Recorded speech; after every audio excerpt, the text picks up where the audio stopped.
All America, all the time. Sit down, buckle up, and get ready for The Dan Bongino Show. Folks, it doesn't bother me that Donald Trump posts on Truth Social the way he does. It doesn't bother me at all. Now, I mean, listen, I don't say that objectively. I'm obviously a Trump supporter. Know the president, worked for him. So I'm not pretending to be some, judge or juror in the case. It's completely objective. And I'm just telling you, it doesn't bother me at all. I know there's a big internet rebellion over his Truth Social post about taking out Iranian bridges and possibly ports and open the effing strait. I'm not telling you what to think. I just want to be absolutely clear. This is not like the Dan Bongino Show where we have to align 100% of the time on everything. That's not this show. This show is an opinion-based show. I have an opinion. You can have yours. It just doesn't bother me. I want to get to that in the beginning of the show. Also, obviously, an amazing rescue this weekend. We don't leave our people behind. Name the show that today. We just don't. Our American military, this is why I'm telling you, man, I have nothing but when I have my hierarchy of groups of people I respect, love, and adore, the military's at the top all the time, every time. No one is going to displace them in the pole position there. No one. Because you guys and ladies out there just have balls of stone. You just do. Nobody could pull this off. However, obviously you've heard the story, rescue of the airman. The pilot and the WS and the WSO weapons system officer. But there were three things that enabled us to do this. No other country on earth could have done it. There were three very specific things. I'm going to get to all of that stuff. Big show for you today on a Monday. Welcome back. Hope you all had a happy Easter and a wonderful weekend. Spring's coming around. Nice weather is out in Florida this weekend. Got a little bit of too much sun, if you can probably see in my face. Hey, free speech. It's under pressure again. Go get Rumble Wallet. Rumble Wallet puts financial control back in your hands where it belongs. You can tip creators instantly. You can hold Bitcoin and USAT as well. Download the Rumble Wallet at wallet.rumble.com. Do it today. Get a hold of your financial control. Today's show also brought to you by our good friends at American Financing. Listen, the cost of living is high. It's exhausting at times. If you've been leaning on credit cards lately just to cover the basics like groceries, gas, and utility bills, you're essentially paying a survival tax of 20% interest or more. My friends at American Financing, they have a better way. A better way. A better way. I sound like my New Yorker kid. Did you hear that, guys? They have a better way. But American Financing has a better way and a better way.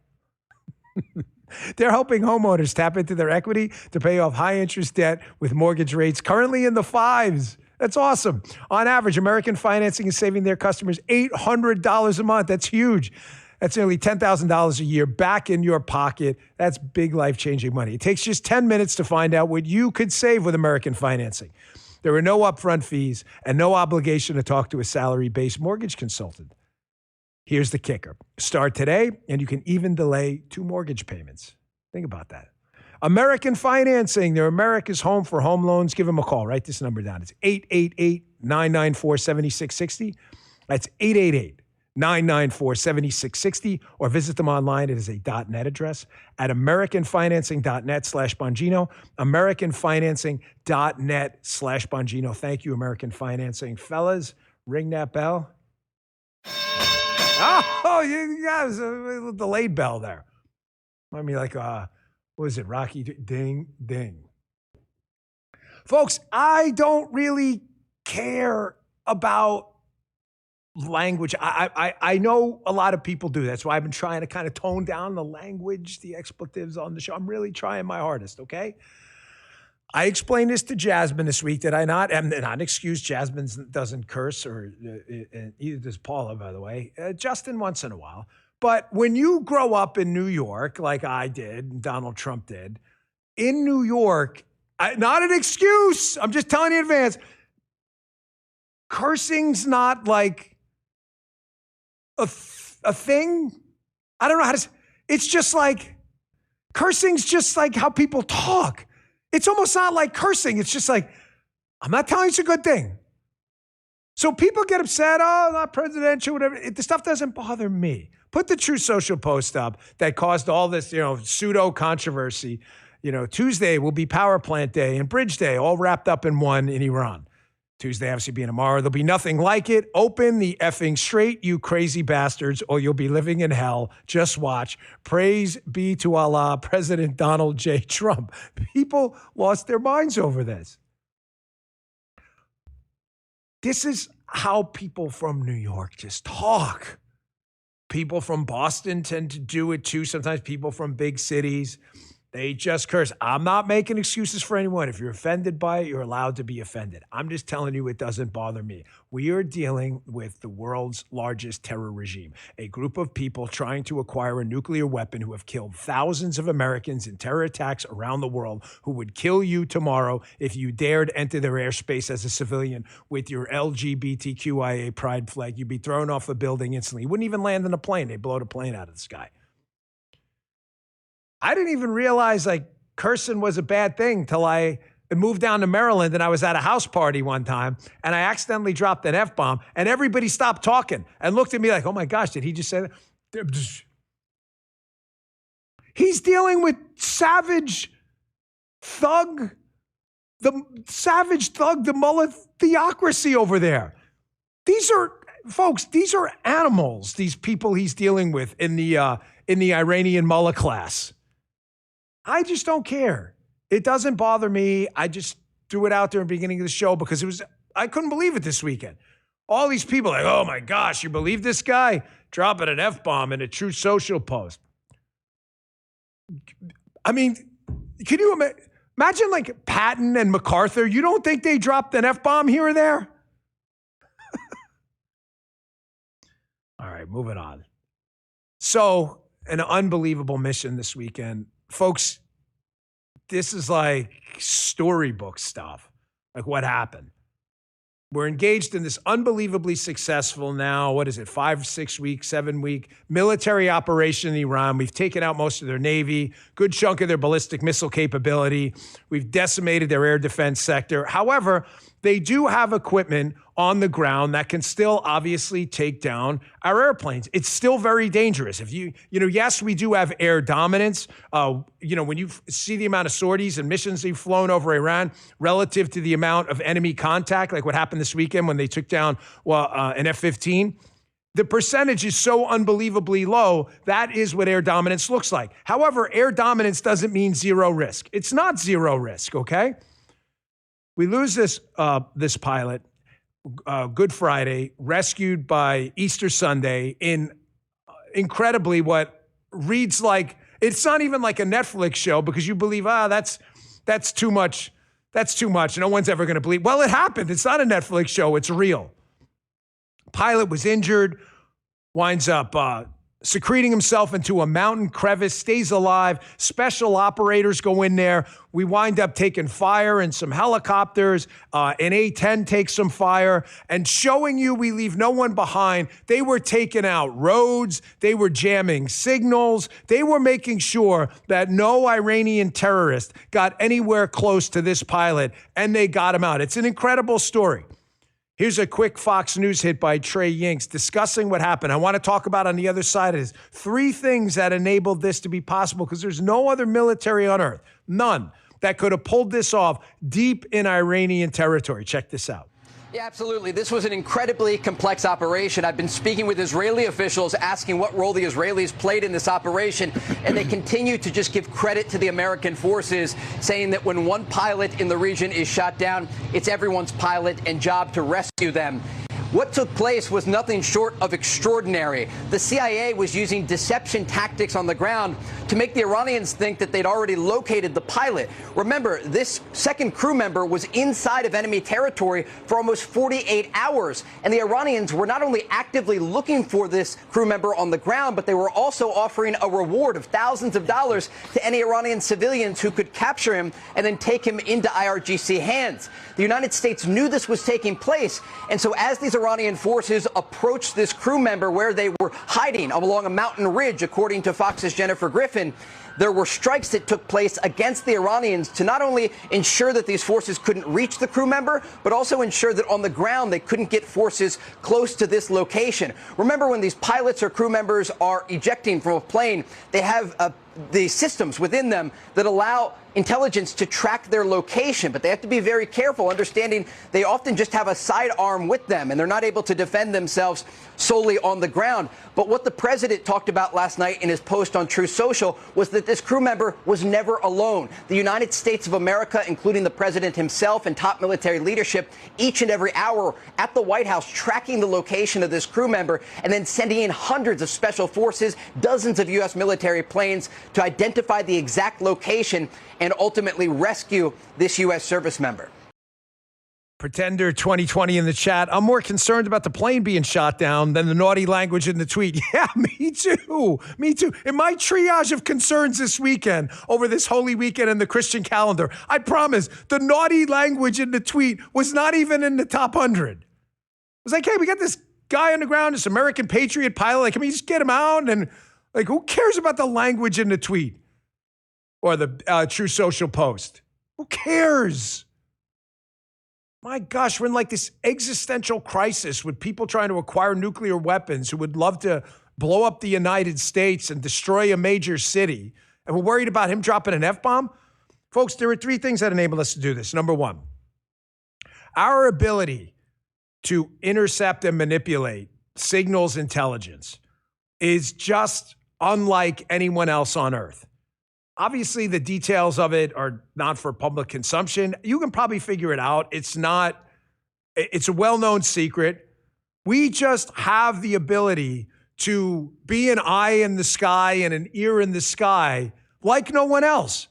So there's almost nothing you can do. SIGINT is short for signals intelligence. Most of you know, I don't mean to sound like condescending or anything.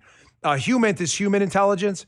There's all kinds of MASINT, there's other stuff as well. However, when you combine human intelligence on the ground and signals intelligence, basically there's nothing the Iranians can do, very little they can do without us having a good idea in advance when it comes to rescuing this pilot. So that's number one. That's a staple of U.S. intelligence gathering technology, and it's peerless. It's peerless. We have no equals in it. Combine that with our stealth technology. Now, this was daytime op.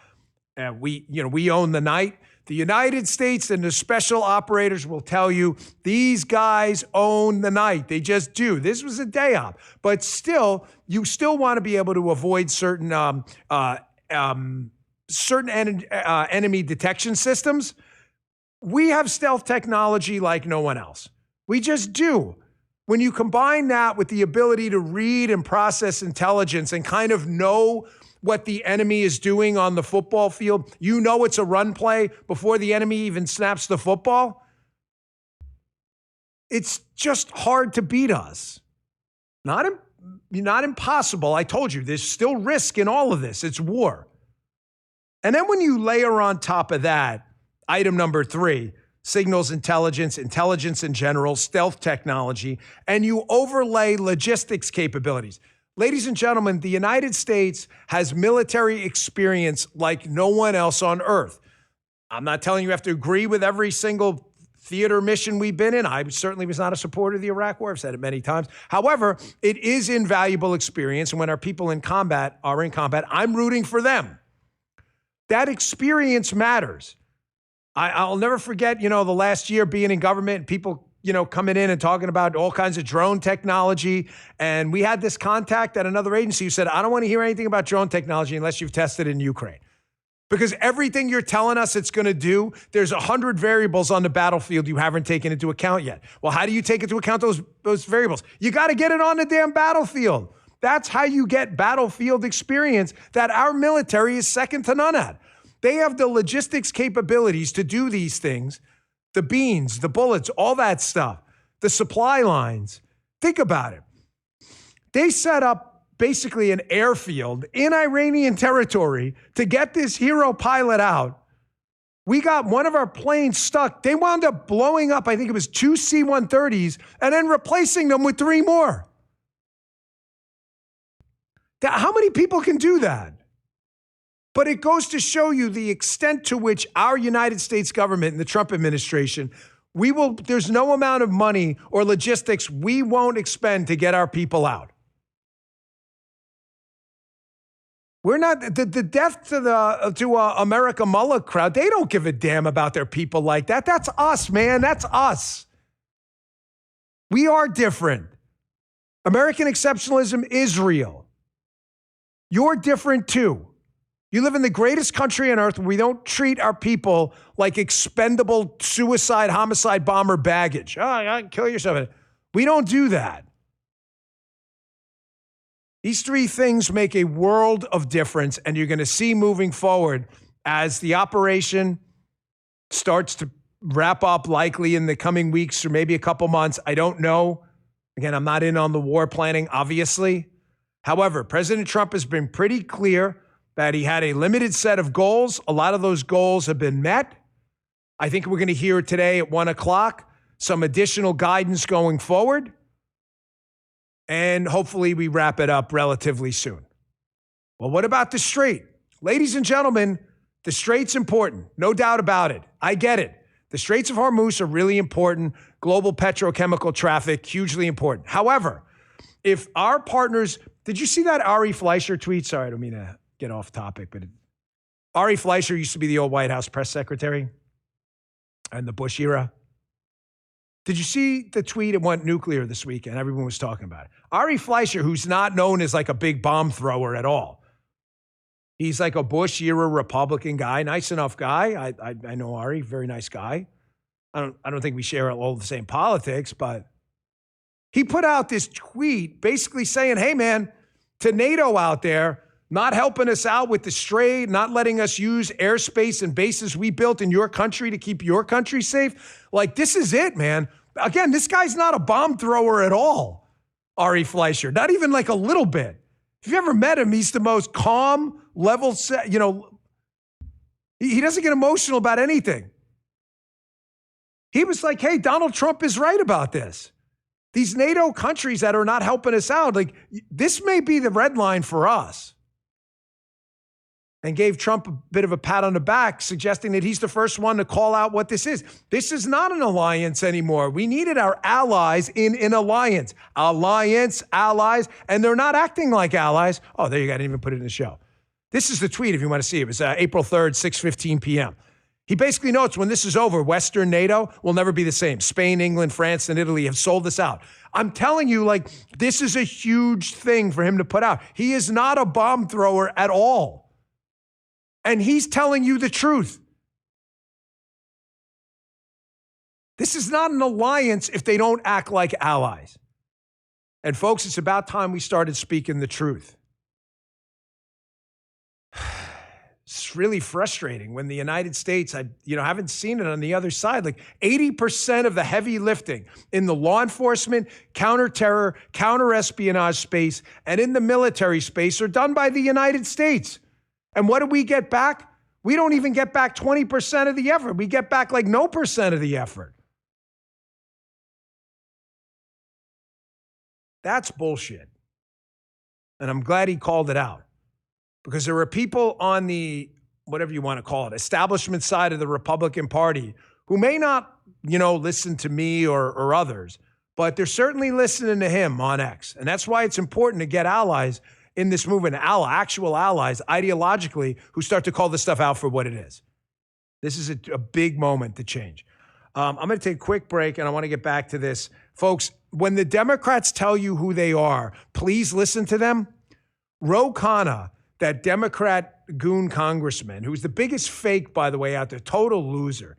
This guy's a complete thug. Don't buy his nonsense at all. This guy pretends to be this bipartisan, like free speech guy. This guy's nothing but a congressional thug like everyone else. He's already talking about what they're going to do if they take back the House. And you better listen to him. Quick break, I'll get to that. Hey, when the dollar's convertibility into gold ended in 1971, gold was fixed at $35 an ounce. Fast forward to today, and it's reported that the U.S. dollar's lost over 85% of its purchasing power. Gold, on the other hand, has increased in value by over 12,000%. That's why many central banks are buying gold at record levels. That's why major firms hold significant positions in gold. But it starts with education. My friends at Birch Gold Group, BIRCH, have just announced their Learn and Earn Precious Metals event. The free online event rewards you for learning the basics of investing in precious metals. Sign up to get free silver on your next purchase. If you qualify, and you can get even larger incentives as you go along. The more you learn, the more you can earn. But you must act now. This special event only runs through April 30th. The dollar lost its anchor in 1971. You don't have to lose yours. Text my name, Bongino, Bongino, to the number 989898 to join Birch Gold's Learn and Earn Precious Metals event by April 30th. Check it out. Text Bongino to 989898 today. Message and data rates apply. Thanks, Birch Gold. Today's show also brought to you by Ethos. Becoming a parent completely changed how I thought about responsibility. It's going to do it for you if you're not a parent yet, too. You start realizing how fast life can shift and how important it is to have things in place so your family isn't left scrambling if, God forbid, the unexpected happens. That's what got me thinking seriously about life insurance, not as a scary topic, but as part of basic planning. What really stood out to me about Ethos is how simple they made the process. Everything is 100% online. You can get a quote in seconds, apply in minutes, and for many people, coverage can start the same day. There's no medical exam. You just answer a few health questions online. That alone removes a lot of the friction that keeps people from even starting. Ethos, E-T-H-O-S, helps provide financial security, and that matters. It's designed to fit real families' lifestyles and real budgets. Protect your family with life insurance from Ethos. Get up to $3 million in coverage in as little as 10 minutes at ethos.com/Bongino.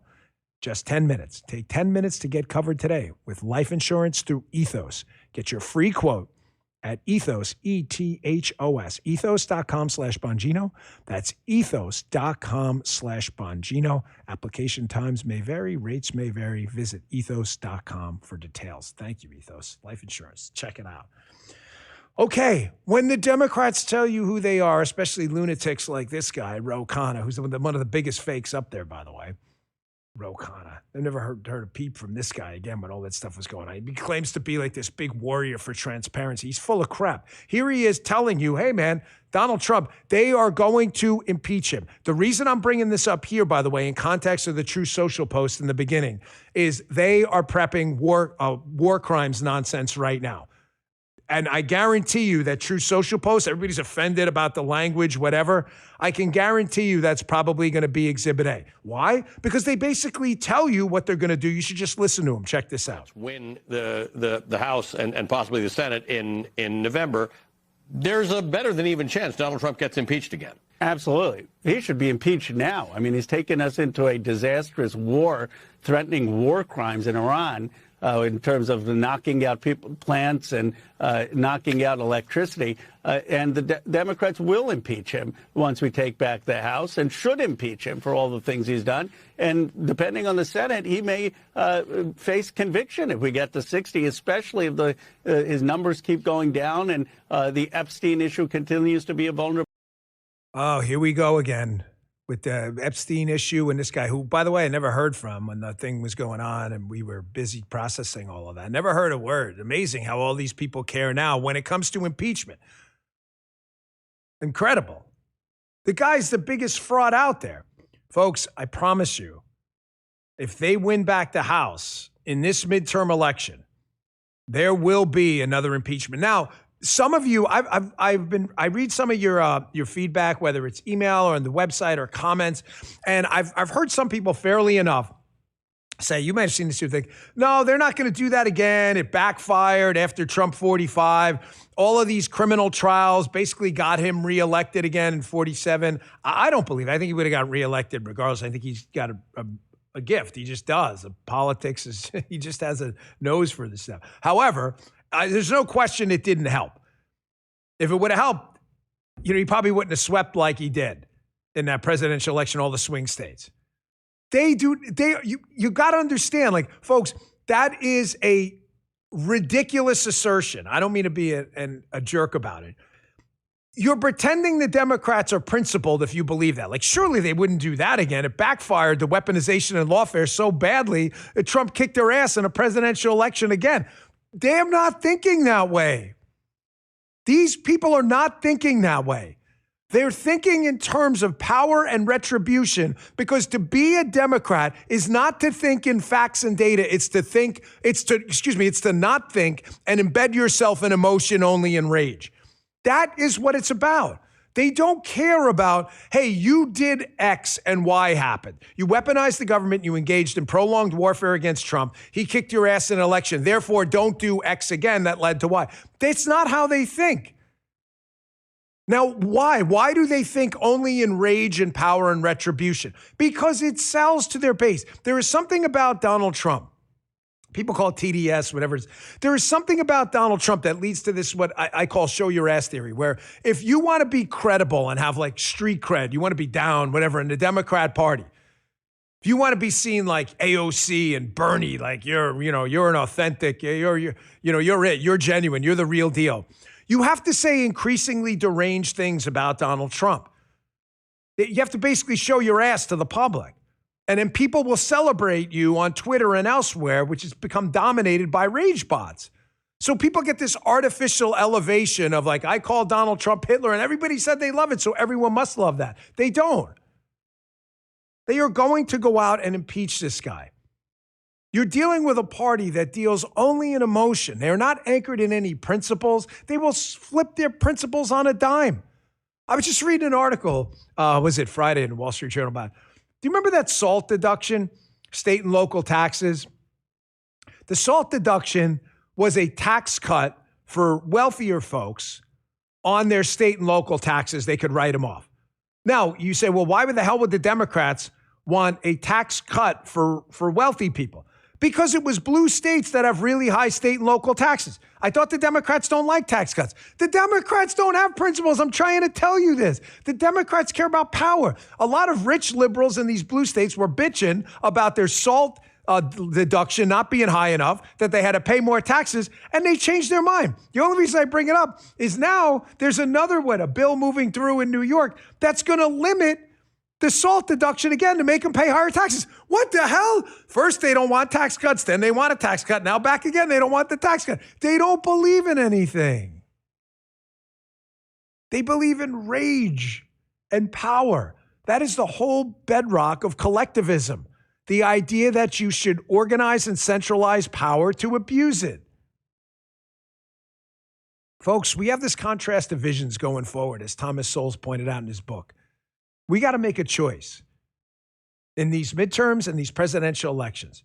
I had a friend reach out to me this weekend and said, you know who you are. He's a pretty famous guy, but he was an athlete, super nice guy. He was talking about, hey, do we feel like all this is fixed? I said, hell no, is this fixed?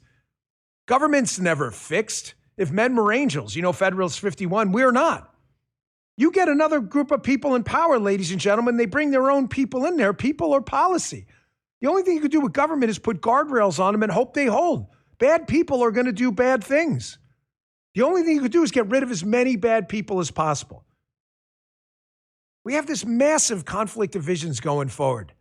And I've never seen it more summed up by the whole leftist blanket ideology on race and identity politics. Ladies and gentlemen, they don't give a damn about any of this stuff. Okay, they don't care about LGBTQIA. They don't care about American Indians versus Asians versus Jewish versus Muslims. They don't care. They care about pitting people in corners and getting them to fight each other so that in the midst of the chaos, they can come in like the government and rescue everyone. Here's this article from last week by this guy in the Wall Street Journal. I'm gay, but that doesn't make me queer. Talking about how he's like, hey, man, I'm gay, and I took all these courses in college and all stuff and learned, and I started to realize they're full of crap. They don't care about gay rights. These terrorists in the Middle East throw gays off a building. They love them. Here it is summed up in two quick videos back to back. First, I want you to listen. We have the Artemis mission now. They're out there. We're doing just amazing things out there in space, thanks to the Trump team and Isaacman and formerly Sean Duffy, who was running NASA. And we're back to doing things the United States does, big, bold missions. A lot of it's in conjunction with the private sector, which I think is a good thing. I don't think the government should be the lead agency on a lot of this stuff. But there is a role for space when it comes to defense, and there's no doubt the government has to be involved. Space is the new warfare frontier. Trust me, the government needs a footprint in space. Here's Sky News covering the launch on Artemis. And I want you to notice what they're focused on the launch. And tell me if this is a party you want to be a part of. Check this out. Yeah, and they are going for all humanity this time, you know. Apollo was all white men, and this time it's not. And I think that really speaks volumes for the journey that NASA has been on. And this is a much more representative crew. And you can feel emotional about that. Holy Moses, folks, do you have any idea how many minorities have been to space? Not that it matters, because this guy doesn't give a damn. He doesn't care. This is all these people care about. And it's not because they actually care about minorities or people who are gay. They see it as a weaponization tool to keep people pissed off as victims so that everybody hates each other and they can come in as the government and fix it all through social welfare programs and other things. Now I want you to listen to one of the astronauts, this gentleman, Victor Glover. He's asked kind of a similar question about this identity politics stuff.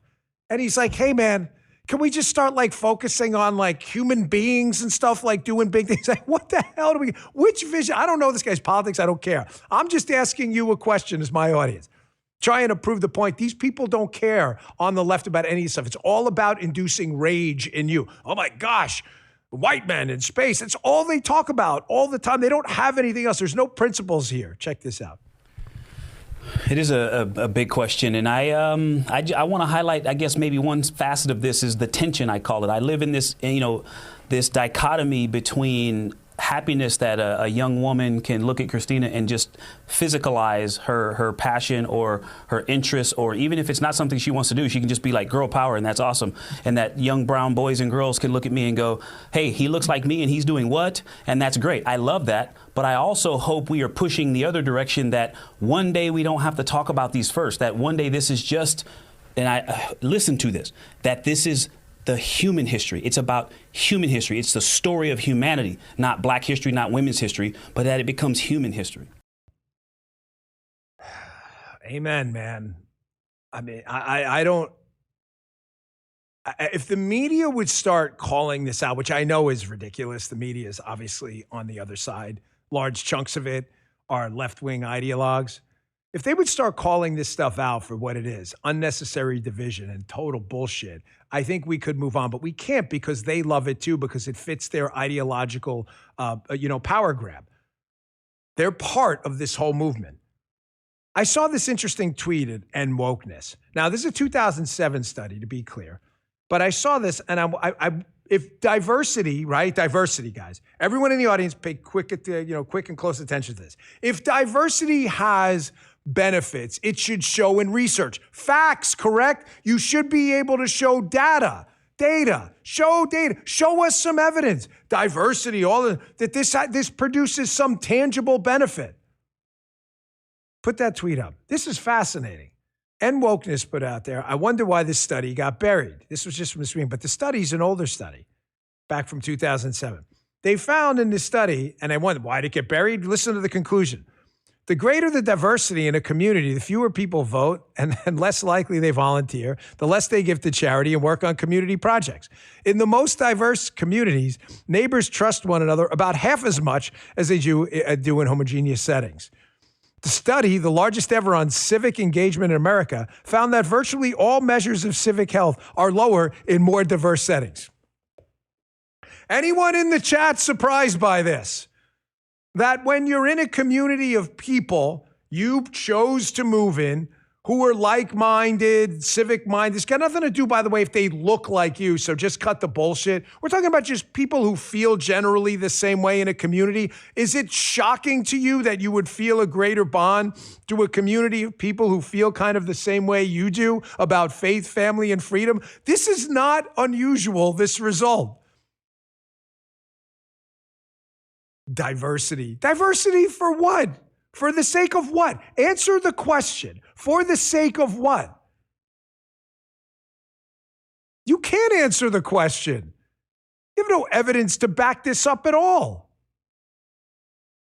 And again, I can't emphasize enough, like, if we had a sane media ecosystem that would call these people out and ask basic questions like that, by the way, that would say, hey, you keep talking about diversity. What exactly do you mean?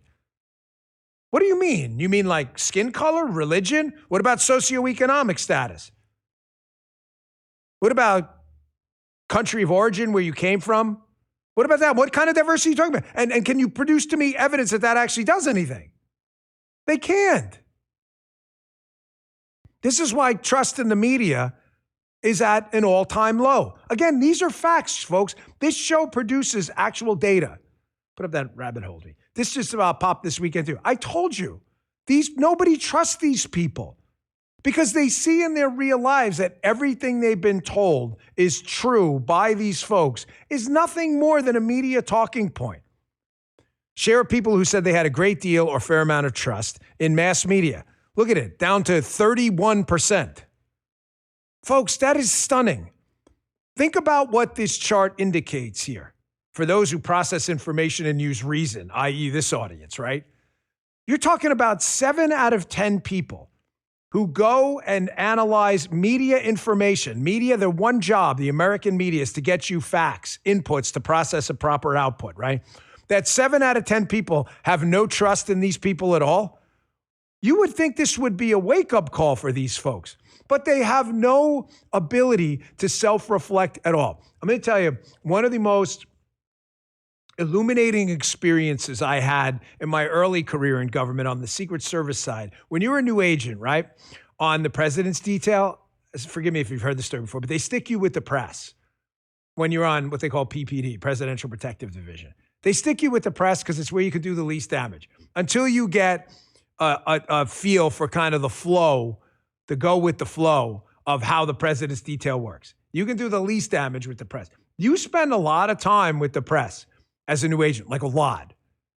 Folks, some of the conversations you would hear these people having were so humiliatingly stupid that I swear if it was said in front of a camera, you'd never trust the media again.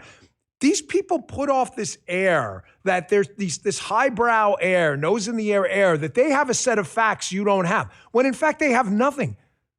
They're really stupid. A lot, not all of them, but a good chunk of them. Some of the stuff I couldn't believe it. And just the stuff they would do on like the press plane and stuff, they don't do it anymore because of cell phone cameras. These people are horrible.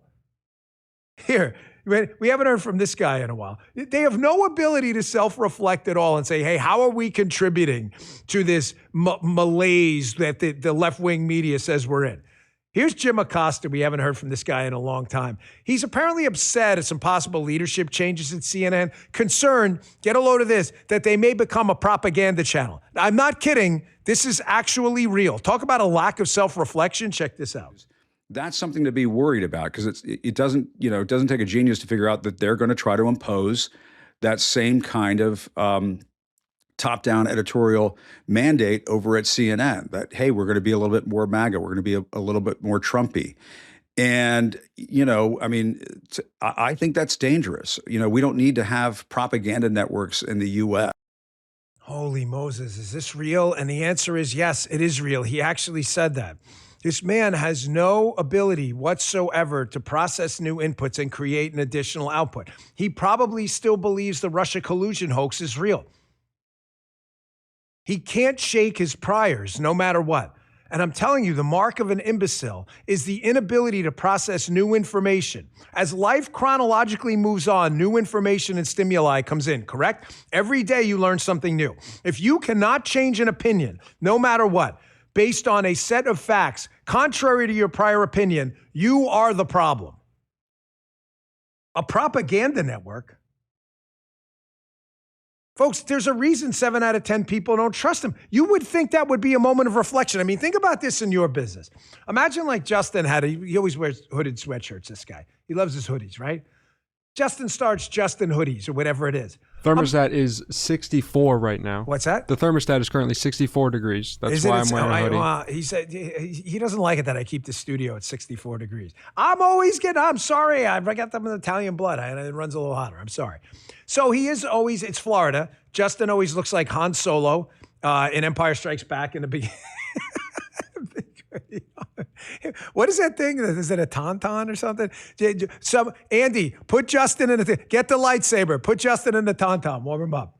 Imagine he starts this hoodie company selling Justin's hoodies, and 7 out of 10 emails he gets on the customer service line like, hey, those hoodies really suck. Justin's a smart guy. Well, what sucks about it? I don't like the drawstring. It keeps breaking. And you change it.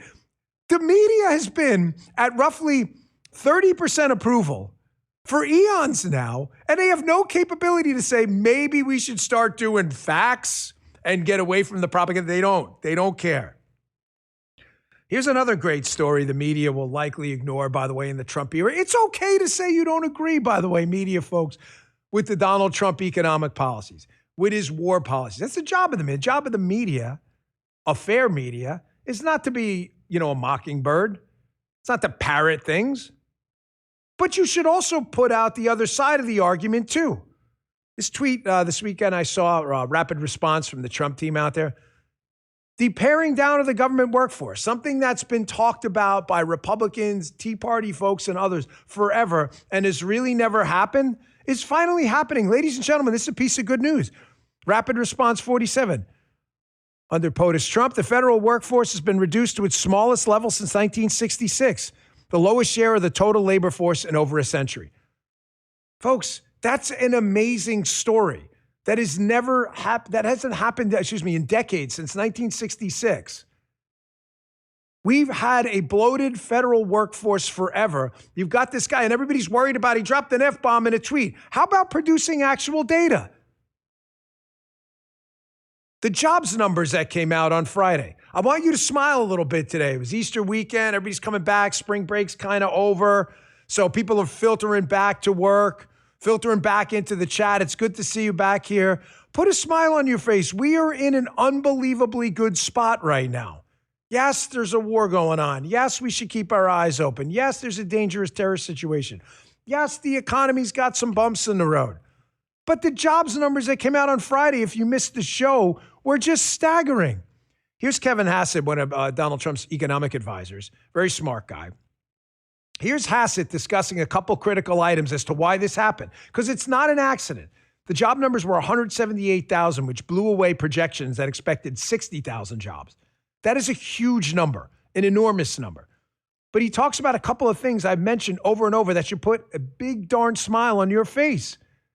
The fact that Donald Trump has removed mounds of red tape that cost you money to get your business going. He has deregulated large portions of the economy. And he's also focused on a growth environment rather than this oppressive Joe Biden big government environment by creating more federal jobs and fewer private sector jobs. Check this out. I can say that this is an absolute blockbuster number. It's one of the best numbers that you've seen in a long time. And what it shows is that all of the cumulative policies that President Trump has pushed, the no tax on tips, no tax on overtimes, making the old Trump tax cuts permanent, deregulation, $18 trillion in new investments in the U.S. through our trade deals. All of that stuff, plus a big reduction in the trade deficit, has created an enormous amount of momentum for the U.S. economy. And so that momentum cannot be upended by a temporary Middle East skirmish. Okay, I want to get to that. But again, these are the things the media won't tell you. I promise when we get blips in the economy, if there's some obstacles and some bad job numbers, we'll cover them. We'll explain to you the reason why and let you formulate an output yourself. This is the facts show. It's not the bullshit show. You want that, you can watch mainstream media outlets. Folks, we do have this conflict of visions going forward, though, and you have a choice to make in November. Now, this is a global show. We have a good audience in Australia. We have an audience in Canada. We have an audience in Asia. It's a global show, and it's focused on basically U.S. politics. Fairly obvious. Hello, Captain Obvious. Thank you. I don't typically get into too many parochial regional politics issues. However, this bit on California here is important because it's not a regional parochial issue. When I discuss, as I've been for this show, this conflict of visions moving forward, the weaponized ideological left obsessed with power and the free market constitutional right obsessed with prosperity and growth, that conflict of visions is best summed up by showing you a real-world example of data when one vision is fully implemented. California, can we all agree, everyone, Jasmine, everyone else, California has a supermajority of Democrats. Republicans have almost no political power whatsoever in the state of California outside of isolated pockets. None. Not in the legislature, certainly not in the governorship. The court system is dominated by liberals. California is their liberal, air quotes, utopia. It's a dystopia, but they'll tell you it's their utopia. Gavin Newsom's going to run for president. You have the governor of California, of course. You have this example right here. Here is a subset of data A, red states. Here's subset of data B, which is blue states like California. Why would you want this? Here's a tweet by CBS Sacramento. CBS, so not a right-wing outlet, okay? Finally acknowledging that the reason you're in California paying $700 for a gallon of gas, hyperbole, but you get the point, is not price gouging like the liberals keep telling you. This is CBS. They note, here's why. And no shocker, it's California gas taxes, labor and business costs, environmental programs, red tape regulations, and the state's unique fuel blend are driving up baseline prices. Now, you're sitting here on the show going, no, Sherlock. There are liberals reading this for the first time. You have a choice in the midterms. Keep that up a second, Justin. Do you want more of this? Because this is what happens when you have a supermajority of liberal lunatics. Do you want higher taxes? If the answer is yes, and you want to pay more for gas, vote for Gavin Newsom and the left in this election. Do you like high labor and business costs? Yes, I love paying more for labor and business. Okay, vote for the Democrats. Do you like excessive and ridiculous environmental programs? Vote for the left. What about red tape and regulations? That's your guy, Newsom and the Democrats. You have a test case in front of you. You have a natural experiment right now. This is what liberal, quote, utopia looks like. Here, you want another example? President Trump put this video on his Truth Social. This is a woman in California at a fire hydrant. You're like, what is she doing? And he's like, is she putting out a fire? She is not. If you're listening on Apple or Spotify, thank you. I always enjoy the audio show as well. You should check that out. But you should tune in at the 48.5-minute mark where you can watch this lady apparently doing her laundry in a fire hydrant or something. This is California. I'm not telling you red states don't have a homelessness problem and don't have things like this happen everywhere. But the question is not, do they happen or not? The answer is yes, everywhere. The question is to what degree on the margin. California is one of the worst homelessness problems in the country. I thought this was utopia. Your gas prices are the highest.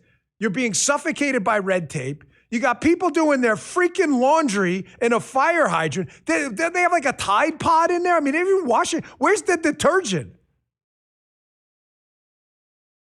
Oh, so what? Ladies doing her wash in a fire hydrant and they pay $5,000 a gallon again. What's the big deal? Folks, even the things they do that they claim are no-brainers. California's like, man, we should have high-speed rail. Like the Japanese, high-speed, everybody loves high-speed rail. They do?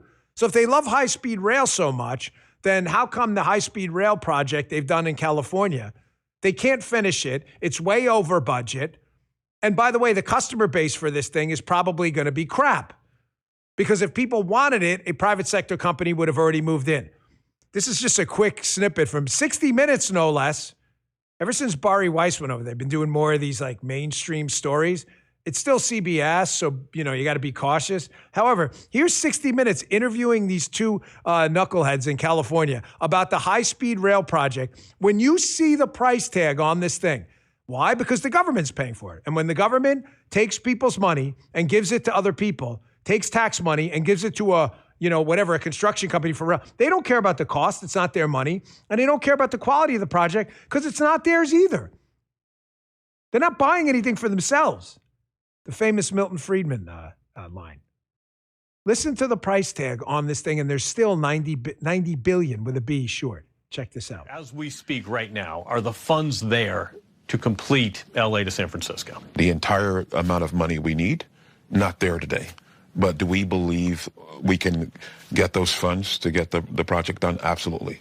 How much do you estimate it's going to cost to connect high-speed rail San Francisco to LA? Today, we estimate with the right optimization, just over $125 billion. I think $126 billion is the current estimate for that. That's more funding than Amtrak has received in its history and still leaves a shortfall of roughly $90 billion. That's a big gap to fill. It is a big gap to fill, but again, we have an understanding of how to get there and to fill that gap.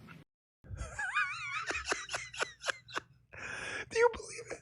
100, a little bit. We got a little gap. 120 billion, another 90 billion. 90, folks, you could have rebuilt basically a quarter of the infrastructure of the entire state of California at those costs. This is your utopia? Can you guys in California, the Democrats who are running this state to the ground, can you guys do anything right? Folks, you have a test case, a natural experiment in front of you right now. Florida, California. People are moving to Florida. People moving out of California. Why? Well, taxes are just one of the reasons. Yeah, you're right. Quality of life, cost of living. Janie bag of donuts, not with using a Tide Pod to do a wash in the fire hydrant on the corner. I get. Which one? Oh, gosh, probably far less than that. That's a good point. The wall. Yeah, it's probably a fraction of what this freaking. And no one's going to even ride the damn thing. Here, this tweet went nuclear this weekend, too. So with Marie Davidson, just again to show you how insane government spending by Democrats and to be honest, a lot of Republicans have contributed to this debacle, too, okay?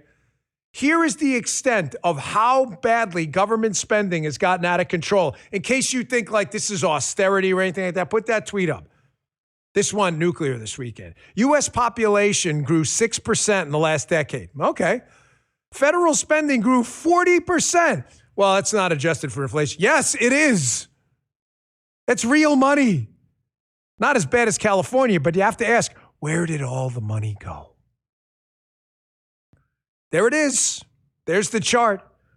Where'd all the money go? The same place all government spending goes because the government doesn't care about cost or quality. It's the Milton Friedman problem, folks. They're not spending their money. It's yours. So they don't care about the cost. But the problem with government is they're not even buying anything for themselves. They're buying these third-party items, high-speed rail, all this. So they don't care about the quality either. If I steal your money and buy something for myself, I don't really care about the cost because I stole your money. But if I'm getting a hotel room for it, I want a damn good hotel room. At least I care about the quality. The government's buying a hotel room for someone else. They don't even give a damn about the quality. I mean, is this a hard math problem to figure out? Here was another little bit of tragic comedy this weekend. The Democrats are now finally admitting, decades later, that Obamacare that they told you was going to bring costs down. I wish I had that maybe more. I should have put it in the show. Obama over and over. We're going to cut costs, make healthcare more affordable. Yeah, that was bullshit. Showing you how everything the government touches on the economic front, they destroy. We do the military and law enforcement pretty good. Everything they touch, they destroy because they don't care. They told you Obamacare was going to reduce costs, high quality healthcare. Everyone was going to, hey, you got a car. You was like the Oprah show. Here's a piece in the Wall Street Journal quoting Democrat senators now admitting everything they told you about Obamacare was crap. Because when the government takes over healthcare and taxes people to give other people money for healthcare, they don't care about the cost of the healthcare and they don't care about the quality of the healthcare because it's not their healthcare either. The Democrats' Obamacare quagmire. They note in 2008, Obama pledged his health care plan would lower premiums by $2,500 a year for the typical family. But Senator Peter Welch, who signed the Wyden letter, conceded last fall that we did fail to bring down the cost of healthcare. The solutions the letter outlines would also fail to bring down costs. The senators propose reinstating costly enhanced subsidies. Wait, just stop right there. So the solution for Obamacare, what he told us, is we're going to tax the shit out of people, give the money to others to buy health care. So the solution, when that failed to control costs, obviously the third-party payer problem I just described with cost and quality, their solution is to tax people more, to give people more subsidies or other people's money? Oh, by the way, they also propose exploring the benefits of giving all Americans access to Medicare-type choices for health. That's a great idea. That's working just great. Medicare, which is going bankrupt by their own nonpartisan actuarial standards. That's a great idea. Let's jam everyone into Medicare now. Folks, I told you, we have this conflict of visions, man. It's sitting there right in front of you. We have these natural experiments. You can look at yourself. I know the liberals out there who only care about power and don't care about principles. You're beyond persuasion. But to the rank and file working Democrats out there who are interested in an alternative to the crazy, I'm just asking you, don't believe me, believe the data. Do you want more California in Florida? Do you want more California in Alabama? Do you want more Obamacare subsidies? They said, why would we need more subsidies? I thought it was supposed to control costs. Subsidies are a cute name for tax dollars. Subsidizing other people with your tax dollars. Here was Lee Zeldin. I bring up Lee Zeldin for a couple of reasons. Again, I want to show you how this conflict of visions, how the media feeds into this, how the media gaslights by isolating you from the truth. I was upstairs with my daughter last night. We were watching a movie, and that movie, The Girl on the Train, popped up. So she's younger, so I had to turn up. But it made me think, you ever see Girl on the Train? It's a movie about gaslighting and how this husband's a crazy guy, and he isolates his wife from the truth. So he gets his wife to believe she's the crazy person. And the way the whole thing breaks, in case you haven't seen the movie, is the wife runs into some lady on a plane who used to work with the husband who goes, hey, that never happened. And all of a sudden, it all makes sense. I am really hoping this show is that moment for you, where I can present to you these two visions using data and say, do you want more of this? Because if you do, vote for Gavin Newsom. You want Tide Pod lady in the fire hydrant? He's your guy. In the midterms, Democrats are your guy. Or you can complain about foul language in a tweet. Here's Lee Zeldin on CNN. Lee Zeldin's EPA administrator. I bring him up also because there's some discussion of him being the next attorney general. I covered that show on Friday. I think right now we're probably down to, I wrote down 4 names. I'm just telling you what I've been reading and hearing from a couple folks. President Trump's going to pick who he wants. He doesn't need Dan Bongino for this. I'm just saying, I think you could probably narrow it down right now to Todd Blanche, who's acting. He may stay. Lee Zeldin, who you're going to see in a second. Jeanine Pirro, Judge Jeanine, who's the United States Attorney in D.C. And I've seen Alina Habba's name creep up. I love Alina. I think she's fantastic. Just a great person. Just telling you what I've read in the media. But here's Lee Zeldin as the EPA administrator. He's on CNN. And I want you to notice the gaslighting technique here. She's trying to tell him, hey, listen, this endangerment finding about basically pollution, like, I can't believe you guys are challenging this. Like, what do you want, pollution? And then he notes a really simple, elegant point back. Hey, the graphic you keep showing about pollution from smokestacks had nothing to do with Donald Trump's executive orders and the administration's policies on the endangerment filing. It's from moving vehicles, not smokestacks. Like, you may want to tell people that.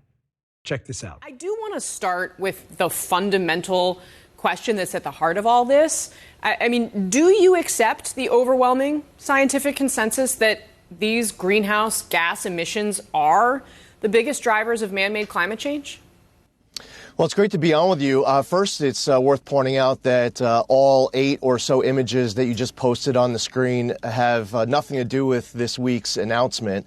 What was the 2009 endangerment finding had to do was with regards to mobile sources vehicles. This week's proposal to rescind the 2009 endangerment finding was with regards to mobile sources vehicles. CNN's been using a lot of photos where they show smokestacks of stationary sources like power plants. That's not what we proposed. This is how, when you see how these liberals are stuck in the girl on the train moment where she thinks she's the bad guy and it's really the husband. This is how they do it. They isolate you from the truth so you can never have your eyes opened.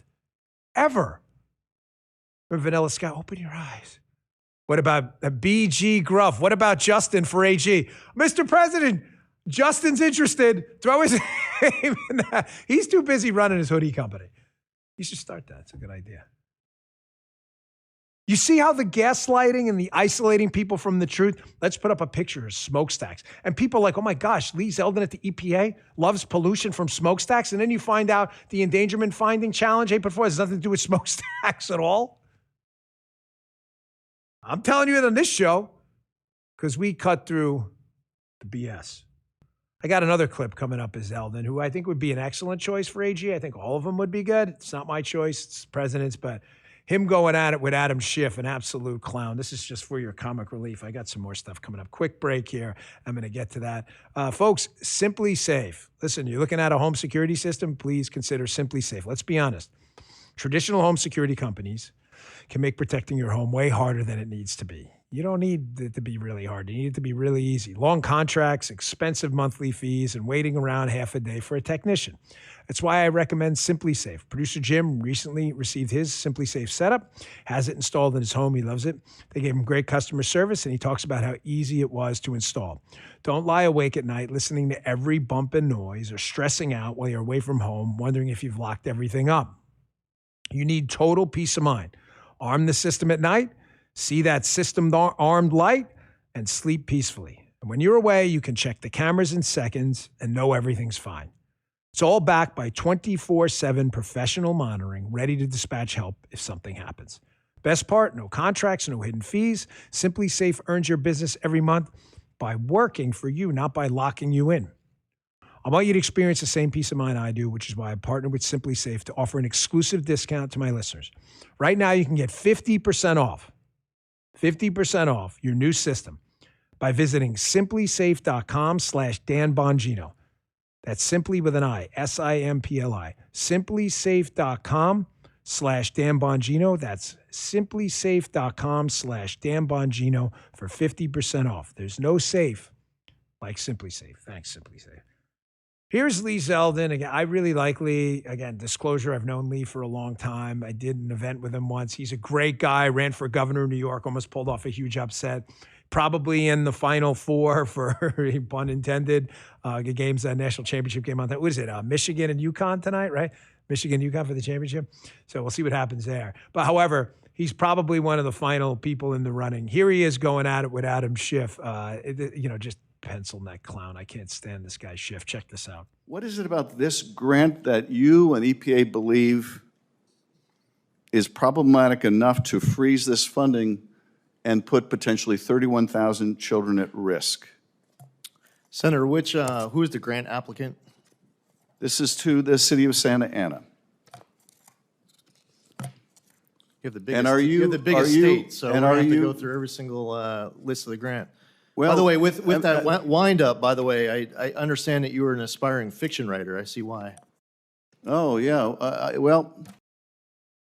I had to cut it there because did you guys see the Schiff response? You can see how he's totally caught off guard. Oh, yeah. Well, he's like trying to be a smart ass. Meanwhile, he knows he just got completely wrecked. I like Zeldin a lot. I think all of these folks would bring a lot to the table. However, I'm going to tell you, I don't think President Trump is in any particular rush right now.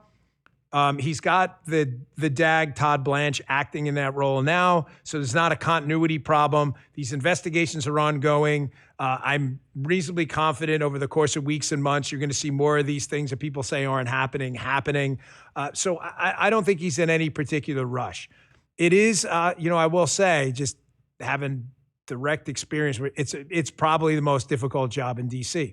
because you got to understand, like when you're a cabinet head or a cabinet head equivalent, you can kind of just top down push things through. That's not the way it works in the Justice Department. The justice system is designed to work slowly. It's designed to work slowly. So it is a difficult job, but those people are really competent. We'll see where that goes.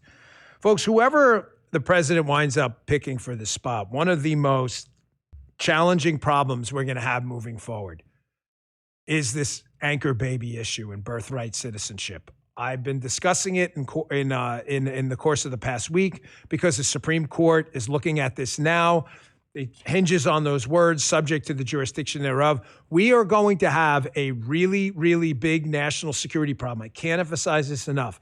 In the United States, if the Supreme Court rules that you being born here, even to people who are here illegally, creates a constitutional right to citizenship, we're in a world of trouble. I played that clip by Theo Wald on Jesse Kelly's show last week where he suggests we may need a constitutional amendment backing that up. The question is, will we be able to even get that through? I'm not so sure. I hope so. This would be a huge problem.